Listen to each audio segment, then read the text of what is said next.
오늘 이 본문 말씀은 천국과 관계된 말씀의 연장선상에 계속 이어지고 있습니다. 우리가 마태복음 13장 천국장, 천국을 비유로 말씀하신 그때로부터 시작해서 오늘까지도 계속 천국에 관한 말씀을 주님께서 이어가고 계신 것을 보게 됩니다. 오늘 말씀의 첫 번째 부분 13절에서 15절까지는 어린아이들에게 안수를 하시면서 천국은 이런 아이들과 같은 자들의 것이다, 그렇게 말씀하셨고, 또 16절에서 마지막 30절까지는 재물이 많은 청년을 만나신 뒤에는 재물이 많은 자는 천국에 들어가기가 참으로 어렵다, 그런 말씀을 하시고 계십니다. 역시 두 이야기가 다 천국에 관한 말씀을 하고 계신 것이죠. 어린아이들에게 안수하신 13절부터 15절까지 내용을 다시 살펴보면, 사람들이 어린이들을 예수님께로 들어와서 안수를 받고자 했습니다. 예수님께서 아이들의 머리에 손을 얹고 축복해 주시기를 원했었죠. 그렇게 온 아이들과, 아마 여기에는 아이들뿐만 아니라 어른들까지를 포함하지 않았겠는가, 그들을 꾸짖으셨습니다. 꾸짖을 게 아니라 제자들이 꾸짖었습니다. 아이들이 어른들이 하는 모임에 와서 방해를 한다고 생각을 했는지, 성가시다고 생각을 했는지 아이들을 꾸짖었습니다. 그 모습을 본 예수님께서는 그 유명한 말씀하시죠. 어린아이들을 용납하라. 내게 오는 것을 금하지 말라. 천국이 이런 사람의 것이다, 그렇게 말씀하시고 그들이 원하는 대로 안수해 주셨습니다. 천국이 이런 사람의 것이다. 여기서 또다시 천국에 관한 힌트를 우리에게 주시죠. 어린아이와 같은 것이다. 어린아이들과 같다는 말은 무슨 말입니까? 어린아이들의 특징이 뭐예요? 겸손과 단순함이라고 말할 수 있을 것입니다.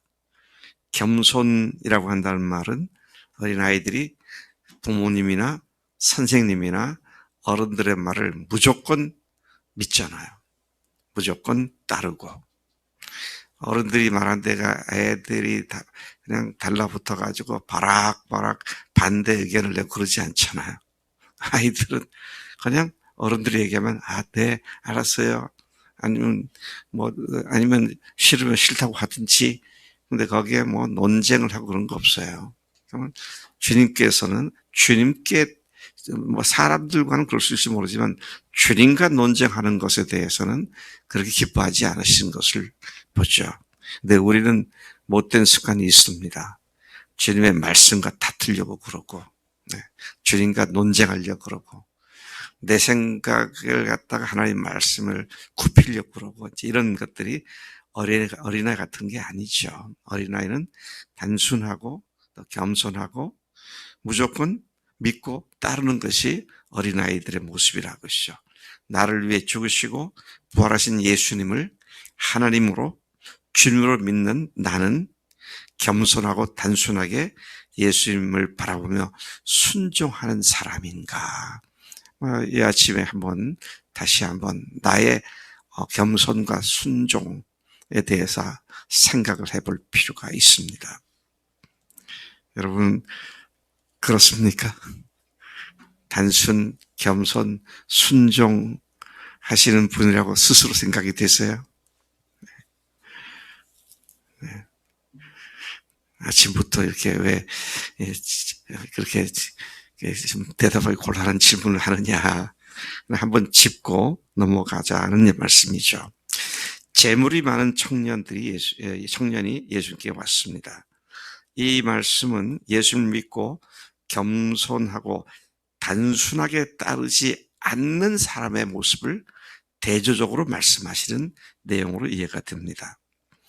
어떤 재물 많은 부자 청년 관원, 이 말씀은 마가복음 10장과 누가복음 18장에 다 나오죠. 그것을 종합해서 보면 이 사람은 부자였고 청년이었고 또 관원이었습니다. 요즘 말하면 30대 초반에 사시 합격해서 사법연수원 다 마치고 갓 부임한 20대, 30대 초반에 검사 정도 되지 않았겠을까, 그런 생각이 들어요. 자, 그런데 그 사람이 이제 예수님께 온 겁니다. 그래서 질문을 하죠. 선생님이요, 내가 무슨 선한 일을 하여야 영생을 얻으리까? 앞서 우리가 18장까지에서도 그런 경우를 여러 차례 봤습니다만, 질문 자체가 잘못된 전제부터 나온 질문을 주님께 드리고 있습니다. 이 사람이 갖고 있는 근본적인 잘못된 개념은 뭡니까? 뭘 해야 영생을 얻을 것이다. 그런 전제를 갖고 그건 당연한 줄로 여기고 주님께 뭘 해야 구원받습니까? 뭘 해야 영생 얻습니까? 이런 질문을 하고 있는 것을 보죠. 자, 이와 같은 질문을 받은 주님께서 그 점을 분명하게 드러내셨어요. 네 질문이 잘못된 질문이다. 17절에 왜 선한 일을 내게 묻느냐.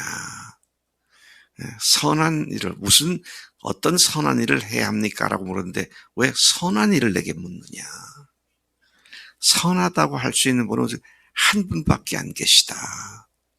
물론 여기에는 그가 천국 갈 수 있는 선한 일을 묻는 것을 주님께서 말씀하신 것도 있고, 또 나한테 묻는 것이 아니라 하나님이 선한 분이기 때문에 그분으로부터 네가 답을 제대로 얻을 수 있는 거다. 이제 이런 말씀을 하는데, 이것이 좀 더 간접적으로 추론해서 가면 내가 하나님이다. 너 나가 누굴 줄 알고 질문하느냐라는 생각까지도 할 수 있는 그런 예수님의 반응인 것을 보게 되죠. 자, 그러면서 주님께서 말씀하십니다. 네가 영생, 생명에 들어가려면 선한 그분으로부터 나오는 계명들을 지켜라. 너 선한 것이 뭔지 몰라서 나한테 묻느냐? 알지 않느냐? 그걸 그대로 지켜라. 그렇게 말씀을 하시는 것입니다. 자, 그때 이 청년이 다시 질문을 드리죠. 어느 계명 말씀입니까? 선한 계명 지켜라 그랬는데 어느 계명 말씀이세요?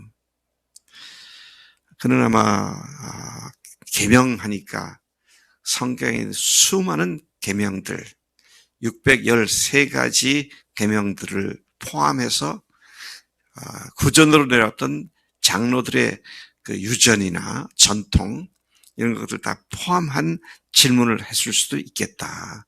왜? 그때 그 당시 사람들은 613가지뿐만 아니라 유대인의 장로들이 만든 전통을 성경만큼이나 또는 그걸 가지고 성경의 권위를 오히려 약화시켜버리는 그런 상황이었으니까 이런 질문을 할 수 있었겠다는 생각을 합니다. 자, 예수께서는 대답하십니다. 뭐라고 하시는가 보면요. 잘 들어보세요. 살인하지 말라, 간음하지 말라, 도적질하지 말라, 거짓 증언하지 말라, 네 부모를 공경하라, 네 이웃을 내 자신과 같이 사랑을 하신 바로 그것이다. 자, 지금 말씀하신 것이 뭐죠? 10계명 중에 5계명부터 10계명까지 사람들과의 관계에서 어떻게 해야 하느냐 하는 계명들입니다. 굉장히 눈길을 다시 사로잡더라고요. 어제 말씀해 보면서. 1계명부터 4계명까지는 하나님께 대한 것이고 5계명부터 10계명까지는 사람들에 관한 것인데 1계명부터 4계명을 말씀하지 않으시고 5계명부터 10계명까지를 말씀하셨구나. 자, 계속 보겠습니다.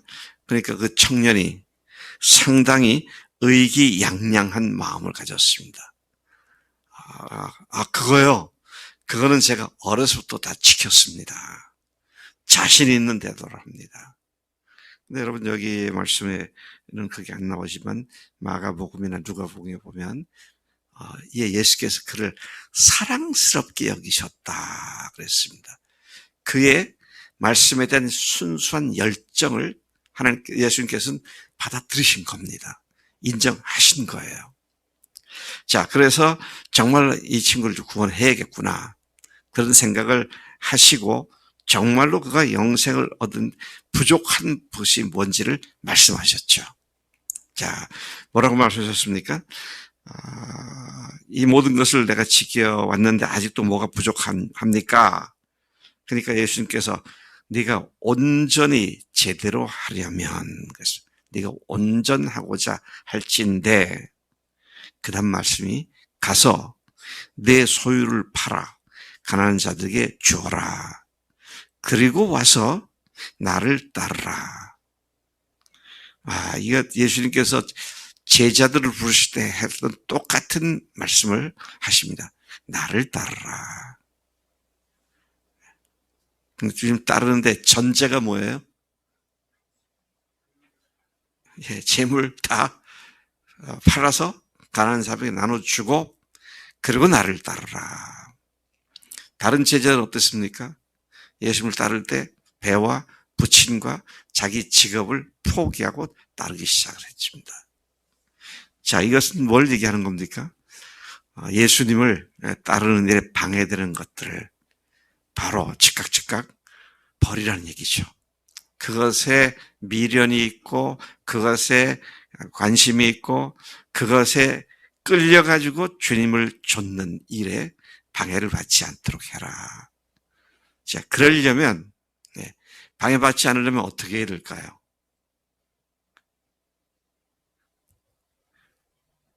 방해하는 게 맞아요. 돈도 있고 명예도 있고 친구도 있고 뭐 집안일도 있고 수없이 많잖아요. 이런 거 일일이 하나씩 다 거기서 붙잡고 싸우려면 한도 끝도 없잖아요.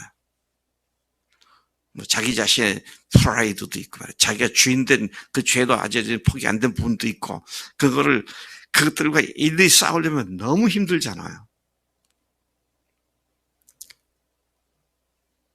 나래 힘들지 않아? 그런 싸우려면 힘들겠지? 네. 저도 지금 그런 것들과 지금 계속 싸우느라고 그냥 기진맥진하고 있다면 제가 설교도 못하고 아무것도 못하죠. 근데 다시 얘기합니다. 결혼을 하거나 하면 어떻습니까? 내가 이 남자와 결혼을 했다. 내가 이 여자와 결혼을 했다. 그러면 다른 남자나 다른 여자는 다 포기돼 버리잖아요. 제가 참 신기하다고 생각한 거는 우리 아들이 결혼하기 전에는 다른 교회에 제가 초청받아서 설교를 하거나 강의를 하러 세미나를 갈 때는 이 교회는 내 아들의 마누라감이 될 수 있는 처녀가 어디 있을까? 계속 그렇게 보이더라고요. 근데 참 신기한 건 결혼하고 나니까 그게 싹 끊어져 버리더라고.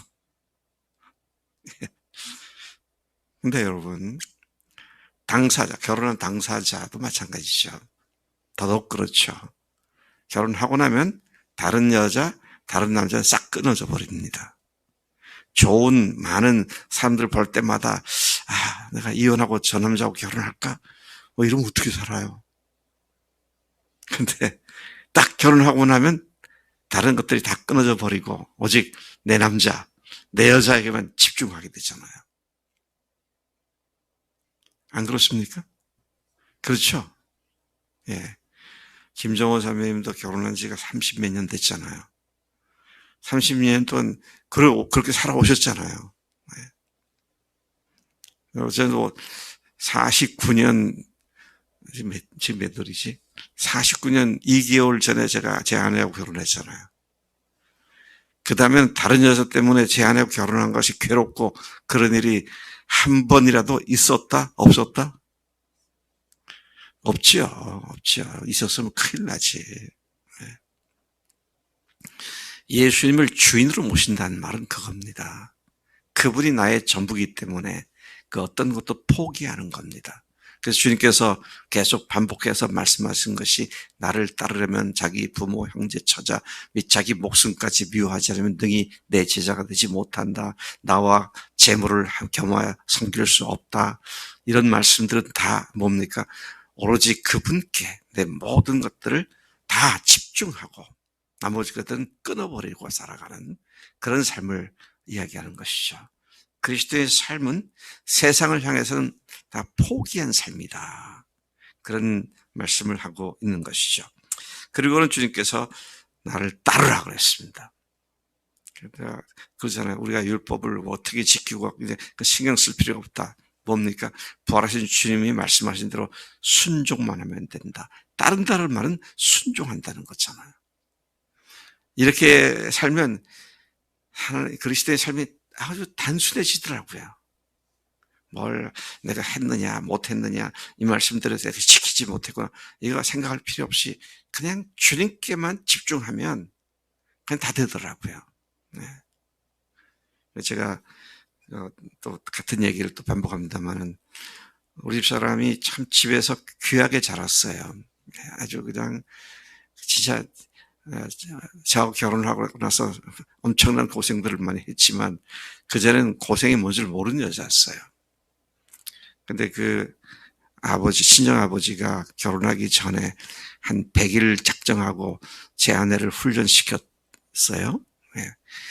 남편과 결혼하게 되면 남편을 위하여 해야 할 일, 리스트를 한 100가지를 적어주고 이거 다 외워라. 이거 외워야 내가 결혼 허락한다. 그렇게 해서 시집을 왔나요? 그거 배운 적이 없어요. 근데 지금도 너무너무 저를 사랑해서 제가 조금이라도 불편해하는 것들은 미리 알아서 어떻게 저런 여자가 세상에 있을까? 제가 늘 놀랍니다. 네. 아침부터 지 마누라 자랑하는 팔불출이다. 참 그래서 이게 사랑이구나. 네. 뭘 말하고 안 하고가 아니라 이게 사랑인데 어떤 사랑이냐? 전폭적인 사랑이구나. 저에 대해서 한 80% 그렇게 하고 다른 남자에 대해서 20% 하고 그래도 되나요? 80%면 되지 않아요? 아니죠. 100%죠. 네. 주님께서 우리를 향한 사랑이 그런 것을 요구하는 사랑이고요. 그 사랑을 위해서 어떻게 했습니까? 주님은 당신 목숨을 버리셨고 그리고 하나님께서 다시 살리셔서 하나님의 그 놀라운 사랑이 우리에게 입힌 바 되었음을 증거해 주신 줄로 믿습니다.